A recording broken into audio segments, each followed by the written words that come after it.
మే 20 ఉండే ఈ మే 20 ఉన్నటువంటి సమ్మెను పహల్గాం పాకిస్తాన్ యుద్ధం వల్ల 36 మంది చనిపోవడం వల్ల కార్మికులం చాలా ఆలోచించి ఈ సమ్మెను జూలై 9 నాడు నిర్వహించడం జరిగింది. దాదాపు ఈరోజు దేశంలో 25 కోట్ల కార్మికులు సమ్మెలో పాల్గొంటున్నారు.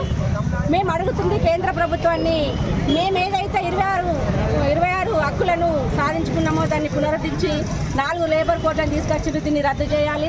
అదేవిధంగా 10 గంటల పని దినాన్ని కూడా వెనక్కి తీసుకోవాలా, 282 జీవోని కూడా వెనక్కి తీసుకోవాలని చెప్పేసి ఈరోజు దేశవ్యాప్త సమ్మెలో కార్మికులందరూ కోరుకుంటున్నారు.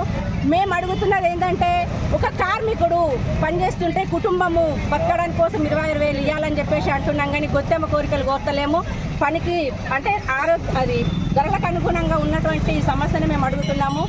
అందుకోసం అని చెప్పేసి ఈరోజు కేంద్ర ప్రభుత్వము ఏదైతే ఈ 4 లేబర్ కోడ్లను వెనక్కి తీసుకోకపోతే దేశవ్యాప్తంగా కార్మికులంతా ఏకమై ఇంకా మునుముందు చేయాల్సినటువంటి సమ్మెలు ఉద్రిక్తతంగా ఉంటాయని చెప్పి ప్రతి కార్మికుడు ఇందులో పాల్గొంటారని చెప్పేసి సమ్మె సందర్భంగా తెలియజేస్తున్నాను.